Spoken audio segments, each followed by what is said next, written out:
Hey all welcome to ഇമ്പൾ. So നമ്മൾ നോക്കാൻ പോകുന്ന introduction to autacoids and classification ആണ്. അത് മാത്രമല്ല അതിന്റെ കൂടെ നമ്മൾ എന്ത് ചെയ്യുന്നുണ്ട്, ഹിസ്റ്റാമൈൻസും കൂടെ കുറച്ച് പഠിക്കുന്നുണ്ട്. അപ്പൊ നമുക്ക് നോക്കാം, ഓരോ ഭാഗമായിട്ട് നോക്കാം. ഫസ്റ്റ് ഓഫ് ഓൾ എന്താണ് ഓട്ടോകോയിഡ്സ്? ഓട്ടോ ആൻഡ് അക്കൗണ്ട്സ് എന്നുള്ള വാക്കിൽ നിന്നാണ് ഇത് വരുന്നത്. അതായത് self producing substance or remedy. Auto means സ്വന്തമായി, സെൽഫ് എന്ന് പറയാം. അക്കൗണ്ട്സ് മീൻസ് ഹീലിംഗ് ആണ്. ഈ രണ്ട് വാക്കുകൾ ചേർന്നിട്ടാണ് എന്ത് വന്നത്, ഓട്ടോകോയിഡ്സ് എന്ന വാക്ക് വന്നത് കേട്ടോ. സോ ഓട്ടോകോയിഡ്സ് എന്ന് പറഞ്ഞാൽ നമ്മളെ ബോഡിയിൽ ഒരുപാട് സെൽസുകൾ അല്ലെങ്കിൽ സ്പെസിഫിക് സെൽസുകൾ മാത്രം പ്രൊഡ്യൂസ് ചെയ്യുന്ന ഒരു ഡൈവേഴ്സ് സബ്സ്റ്റൻസ് ആണ്. അതിന് ഒരു ബയോളജിക്കൽ ആക്ടിവിറ്റി ഉണ്ട്.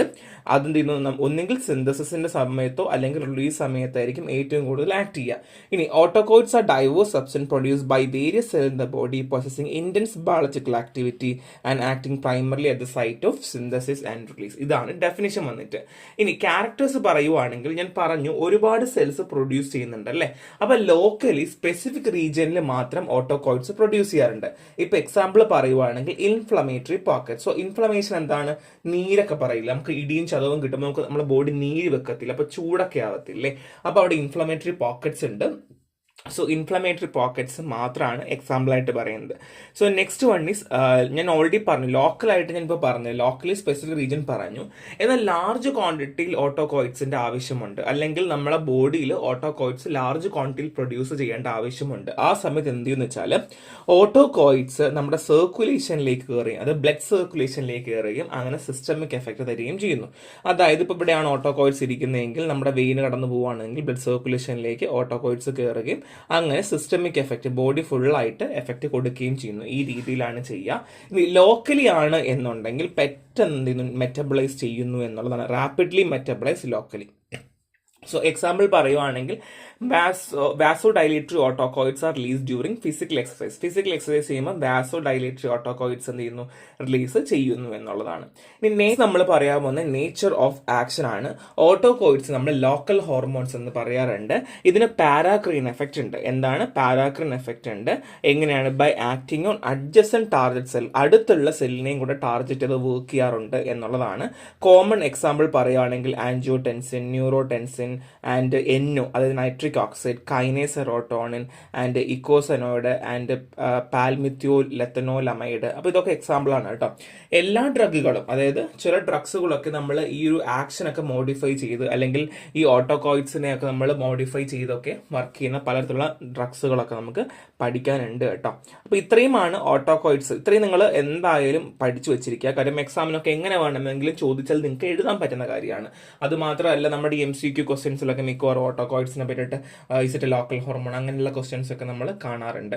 ആൻഡ് ക്ലാസിഫിക്കേഷൻ ഓഫ് ഓട്ടോകോയിഡ്സ് പറയുവാണെങ്കിൽ കെമിക്കൽ നേച്ചറിൽ ഓട്ടോകോയിഡ്സിനെ ക്ലാസിഫൈ ചെയ്യുന്നത് അമൈൻസ്, പോളിപെപ്റ്റൈഡ്സ് ആൻഡ് ലിപ്പിഡ്സ് എന്ന രീതിയിലാണ്.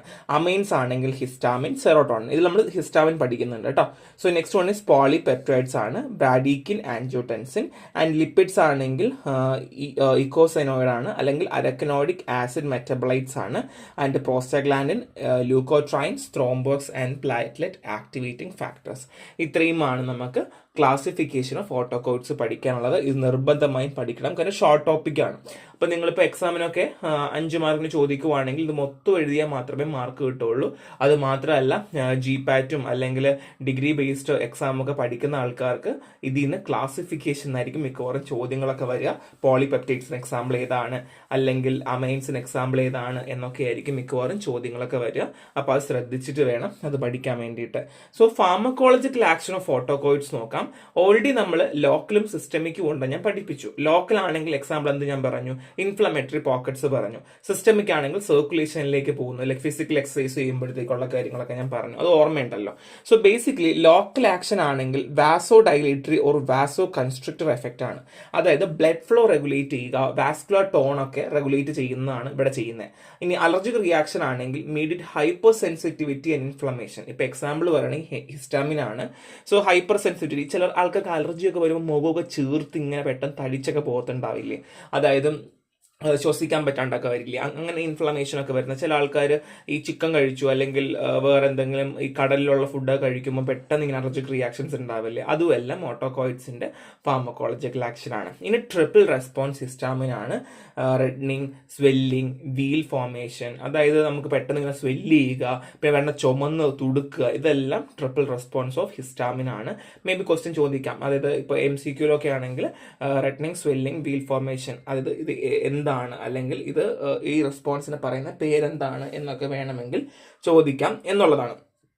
സോ ഇതൊക്കെ നമ്മൾ ആദ്യമേ പഠിക്കുവാണെന്നുണ്ടെങ്കിൽ, ആദ്യമേ നമ്മൾ ആ ഒരു ബേസിക് ആയിട്ട് എന്താണ് എന്ന് പഠിക്കുവാണ് എന്നുണ്ടെങ്കിൽ നമുക്ക് എന്ത് കിട്ടും, ആ ഒരു അർത്ഥം നമുക്ക് മനസ്സിലാവും, അല്ലെങ്കിൽ എങ്ങനെയാണ് എന്തൊക്കെയാണ് എന്നുള്ളത് മനസ്സിലാവും. ഇനി വീൽ ഫോർമേഷൻ എന്താണെന്ന് വെച്ച് കഴിഞ്ഞാൽ നമ്മുടെ സ്കിന്നൊക്കെ സ്വെല്ല് ചെയ്ത് കളർ ചേഞ്ച് ആവുന്നതാണ് കേട്ടോ വീൽ ഫോർമേഷൻ എന്ന് പറയാം. So next one is paracrine effect ആണ്. ഞാൻ ഓൾറെഡി പറഞ്ഞതുപോലെ നൈബറിംഗ് സെൽസിനെ എന്ത് ചെയ്യുന്നു, സൈക്കോളജിക്കൽ പ്രോസസ്സിലൊക്കെ റെഗുലേറ്റ് ചെയ്യാറുണ്ട്. അപ്പോൾ ഇതൊക്കെ നമ്മൾ ഇവിടെ പഠിച്ചു, ഇൻട്രോയിൽ പഠിച്ചു. അപ്പോൾ നമുക്കിത് വീണ്ടും വീണ്ടും പറയേണ്ട ആവശ്യമില്ല അല്ലേ. ഇനി നമ്മൾ ഇനിയാണ് പഠിക്കാൻ പോകുന്നത് എന്താണ് ഹിസ്റ്റാമിൻ. അപ്പൊ നമ്മൾ ഓൾറെഡി എന്താ പഠിച്ചു, എന്താണ് ഓട്ടോകോയിഡ്സ് എന്ന് പഠിച്ചു, ഓട്ടോകോയിഡ്സിന് എക്സാമ്പിൾ പഠിച്ചു, ക്ലാസിഫിക്കേഷൻ പഠിച്ചു. അതിൽ first one is histamine. Classification നോക്കിയേ, അമൈൻസിനകത്താണ് ഹിസ്റ്റാമിൻ ഉള്ളത് അല്ലെ. സോ ഡെഫിനേഷൻ പറയുവാണെങ്കിൽ ഹിസ്റ്റാമിൻ ഒരു ബയോളജിക്കൽ അമൈൻ ആണ് ഒരുപാട് ടിഷ്യൂസിൽ, അതായത് basically venom of bees, wasp, other സ്ട്രിഞ്ചിന്റെ സെക്രീഷൻസിലൊക്കെ എന്ത് ചെയ്യാറുണ്ട്, ഈ ഒരു ഹിസ്റ്റാമിൻ കാണാറുണ്ട് എന്നുള്ളതാണ്. And it belong to group of amines and play a central role in inflammatory response. നമ്മളെ ബോഡിയിൽ ഇൻഫ്ലമേഷൻ, ഈ ഒരു നീര് വീക്കം അല്ലെങ്കിൽ വീക്കം ഒക്കെ ഉണ്ടാവുന്നതിന് ഏറ്റവും കൂടുതൽ നമ്മൾ ഹെൽപ്പ് ചെയ്യുന്ന, അല്ലെങ്കിൽ ആ ഒരു ഇതുണ്ടാക്കാൻ കാരണമായിട്ടുള്ള ആൾ ആരാണ്, ഹിസ്റ്റാമിൻ ആണ്. അല്ലെങ്കിൽ ഈ ഒരു കാര്യത്തിന് വേണ്ടി സത്യം പറഞ്ഞാൽ ഈ ഇൻഫ്ലമേഷൻ ഉണ്ടാക്കുന്നത് നമുക്ക് നല്ലൊരു കാര്യമാണ്. ബേസിക് ആയിട്ട് പറയുകയാണ്, നമ്മളെ ബോഡി അതിനെതിരെ എന്ത് ചെയ്യുന്നു, ചെയ്യുന്നൊരു മെക്കാനിസമാണ്. പക്ഷേ നമുക്കത് എപ്പോഴും നല്ലതാകണം എന്ന് നിർബന്ധമില്ല, ചില സമയം നമുക്ക് കുറയ്ക്കേണ്ടി വരും. ഇനി synthesis, storage, distribution and degradation ആണ്. ഇത് എവിടെയാണ് സിന്തസൈസ് ചെയ്യുന്നത്, എവിടെയാണ് സ്റ്റോർ ചെയ്യുന്നത്, എവിടെയാണ് ഡിസ്ട്രിബ്യൂട്ട് ചെയ്യുന്നത്, എങ്ങനെയാണ് ഡീഗ്രേഡ് ചെയ്യുന്നത്, ഇത് നമുക്ക് അറിയാൻ ഒരു ത്വരയില്ലേ. ശരിയാണ്. So synthesis by decarboxylation of histidine. So decarboxylation of histidine വഴിയാണ് സിന്തസൈസ് ചെയ്യുന്നത്.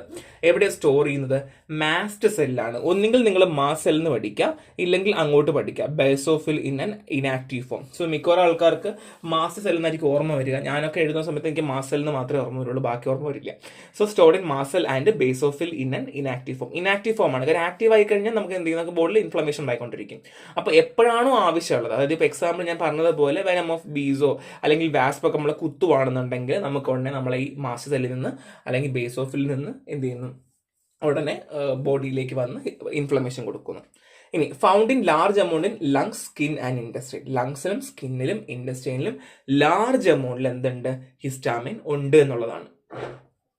Release during degranulation of mast cell, quick degradation of deamination and methylation. അപ്പോൾ ഞാൻ ഓൾറെഡി പറഞ്ഞതുപോലെ എപ്പോഴാണോ നമ്മളെ ബോഡിയിൽ ഈ പറയുന്ന പോലെ വെനം ഓഫ് ബീസോ വാസ്പോ ഒക്കെ വരുന്ന സമയത്ത് ഡീഗ്രാനുലേഷൻ നടക്കും, മാസ്റ്റ് സെല്ലിന്റെ ഡീഗ്രാനുലേഷൻ നടക്കുകയും അങ്ങനെ ക്വിക്ലി ഡീജനറേറ്റ് ചെയ്യും. എന്തായിട്ട്, ഡീഅമിനേഷൻ ആൻഡ് മിഥൈലേഷൻ വഴിയിട്ട് ഡീജനറേറ്റ് ആവുകയും ചെയ്യുന്നു എന്നുള്ളതാണ്. എളുപ്പമല്ലേ, എളുപ്പമാണ്. First one, decarboxylation of histidine, mast cell, basophil, lungs, skin, intestine, degranulation of mast cell, deamination, methylation. ഈ ഒരു ഫോർമാറ്റ് പഠിക്കുവാണെങ്കിൽ നിങ്ങൾക്ക് അത് എളുപ്പം ഗ്രാസ്പ് ചെയ്യാൻ പറ്റും. ഇനി histamine receptor sub type. So ഹിസ്റ്റാമിൻസിന് ഒരുപാട് സബ് ടൈപ്സ് ഉണ്ട്. അത് ഏതൊക്കെയാണ്? So first one is H1 receptor, GQ protein coupled ആണ്. ഇത് എവിടെ കാണും? Smooth muscle, vascular endothelial cell, heart and CNS. Effect പറയുവാണെങ്കിൽ വാസ്കുലാർ പെർമിയബിലിറ്റി കൂട്ടുന്നു. എന്ത് ചെയ്യുന്നു? Vascular permeability, broncho constriction, gut motility and sensory nerve എൻഡിങ്ങിന്റെ സ്റ്റിമുലേഷൻ.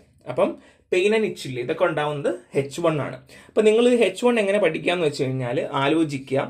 ആദ്യം എന്താണ്, നമ്മുടെ തലയാണ്, തലാവൻ CNS, പിന്നെ ഹൃദയം, താഴെ ഹൃദയരിപ്പുണ്ട്, and next smooth muscle. Smooth muscle എന്ന് പറയുമ്പോഴത്തേക്ക് നിങ്ങൾ എങ്ങോട്ട് ആലോചിക്കണം? വയർ ആലോചിക്കുക, അപ്പൊ സ്മൂത്ത് മസിൽ കിട്ടും. ആൻഡ് വാസ്കുലർ എൻഡോത്തീലിയൽ സെൽ, അതും അങ്ങ് ആലോചിക്കുക കേട്ടോ. അപ്പൊ തല, ഹൃദയം, വയർ എന്ന രീതിയിൽ ആലോചിക്കുവാണെങ്കിൽ ഇത് പെട്ടെന്ന് കിട്ടും, H1 കിട്ടും. So vascular permeability, broncho constriction, gut motility and sensory nerving end. So next one is H2 receptor, G2 protein coupled ആണ്. സോ ഇത് നമ്മൾ തിരിച്ചാലോചിക്കാം.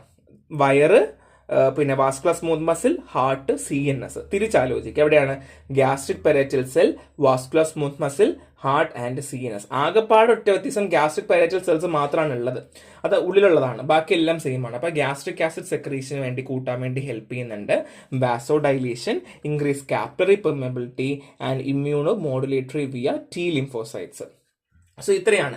ഇതിൽ ഒന്നോ രണ്ടോ കോമൺ എക്സാമ്പിൾ നിങ്ങൾ പഠിച്ചെങ്കിലും വെക്കുക. ഇപ്പം നോർമൽ ഡിഗ്രി എക്സാമിന് പ്രിപ്പയർ ചെയ്യുന്നവരാണ് എന്നുണ്ടെങ്കിൽ ഒന്നോ രണ്ടോ എക്സാമ്പിളും, ബാക്കി കോമ്പറ്റേറ്റീവ് ആണെങ്കിൽ എല്ലാ എക്സാമ്പിളും പഠിക്കേണ്ടത് അത്യാവശ്യമാണ്. കാരണം എന്ന് വെച്ചാൽ നമുക്കൊരു ഷോർട്ട് കട്ട് വെച്ചിട്ട് നമുക്ക് പഠിക്കാൻ പറ്റുള്ളൂ. അപ്പം ഇപ്പോൾ ഗ്യാസ്ട്രിക് പെരേറ്റൽ സെൽ എന്ന് പറയുമ്പോൾ ആലോചിക്കുക, അവിടെ എന്താണ് ഗാസ്ട്രിക് ആസിഡ് കൂട്ടുക ചെയ്യുന്നത്. ആൻഡ് വാസ്കുലർ സ്മൂത്ത് മസിലാണ്, ഹാർട്ട് ആണെന്നുണ്ടെങ്കിൽ അവിടെ എന്താ വാസോഡൈലേഷൻ, കാപ്പിലറി പെർമിയബിലിറ്റി ആണ്, and immunomodulatory via T lymphocytes. അപ്പം ഇങ്ങനെയൊക്കെ ആലോചിച്ച് വേണം ഇതിന്റെ ഓരോന്നായിട്ട് എക്സാമ്പിൾ പഠിക്കാൻ വേണ്ടി. ഇനി H3 receptor GI protein coupled ആണെങ്കിൽ എവിടെയാണ് CNSലും പെരിഫറൽ ന്യൂറോൺസിലും മാത്രമേ കാണുന്നത്, കുറവാണ് കേട്ടോ. അല്ലെങ്കിൽ CNS മാത്രം ഓർത്ത് വെക്കുക, CNS and peripheral neurons. And pre synaptic inhibition of neuro transmitter release. So എന്താണ് പ്രീ സിനാപ്റ്റിക് ഇൻഹിബിഷൻ ആണ് എന്തിന്റെ, ഓഫ് ന്യൂറോ ട്രാൻസ്മിറ്റർ റിലീസ് ആണ്. And example dopamine, serotonin. So ഇതൊക്കെ നിങ്ങൾ ഓൾറെഡി പഠിക്കാൻ പോകുന്നതാണ്. Next one is H4 receptor GI protein coupled ആണ്. ഇത് ഇമ്മ്യൂൺ സെൽസ്, നമ്മുടെ ഇമ്മ്യൂണിറ്റിയുമായി ബന്ധപ്പെട്ടതാണ്. So basically neutrophil, eosinophil, mast സെല്ലും ഒക്കെ ആയിട്ട് ബന്ധപ്പെട്ട് വരുന്നതാണ് എന്ത്, H4 റിസപ്റ്റർ അല്ലെങ്കിൽ GI പ്രോട്ടീൻ കപ്പിൾഡ്. സോ അവിടെ എഫക്റ്റ് പറയുവാണെങ്കിൽ കീമോടാക്സിസും അഡിനോസിൻ മോളിക്യൂൾസിന്റെയും മാത്രം റെഗുലേഷൻ ആണ് കീമോടാക്സിൻ ആൻഡ് അഡിനോസിൻ. സോ മിക്കവാറും ഒക്കെ നിങ്ങൾ ആദ്യത്തെ ഇതൊക്കെ പഠിച്ചു വെക്കും, പക്ഷെ ഇങ്ങോട്ട് നിങ്ങൾ മറന്നു പോകും. അപ്പൊ അതുകൊണ്ട് എന്ത് ചെയ്യുക, നല്ലതുപോലെ പഠിക്കുക. ഇൻ കേസ് നിങ്ങൾക്ക് ഓർമ്മ കിട്ടുന്നില്ലെങ്കിൽ H1, H2, H3, H4 എന്തെങ്കിലും പഠിച്ചു വെക്കാം. എന്നിട്ട് എന്ത് ചെയ്യുക, കോമൺ ആയിട്ട് വരുന്ന കുറച്ച് കാര്യങ്ങളുണ്ട്, അതിന് എക്സാമ്പിൾ എടുത്ത് എഴുതുക. പക്ഷേ H4 കോമൺ ആയിട്ട് എഴുതാൻ പറ്റില്ല, ബാക്കി H3 വരെയൊക്കെ നമുക്ക് അറ്റ്ലീസ്റ്റ് കോമൺ വരെ എഴുതി അങ്ങ് പോകാൻ പറ്റും കേട്ടോ. So mechanism of action of MOA of histamine ആണ്. So mechanism of action of histamine ആണ് പറയാൻ പോകുന്നത്. ഞാൻ 2 മെക്കാനിസം ഓഫ് ആക്ഷൻ കൊടുത്തിട്ടുണ്ട്. നിങ്ങൾക്ക് ഏറ്റവും എളുപ്പമുള്ള ഏതാണോ നിങ്ങൾക്ക് അത് ഉപയോഗിക്കാം, പ്രശ്നമില്ല, രണ്ടും കറക്റ്റ് തന്നെയാണ്. മേലെ കാണുന്ന ഈ ഒരു മെക്കാനിസം ഓഫ് ആക്ഷൻ വെച്ചിട്ട് എക്സ്പ്ലെയിൻ ചെയ്ത് കൊടുത്തിട്ടുണ്ട്, താഴത്തെ അത്ര എക്സ്പ്ലെയിൻഡ് അല്ല.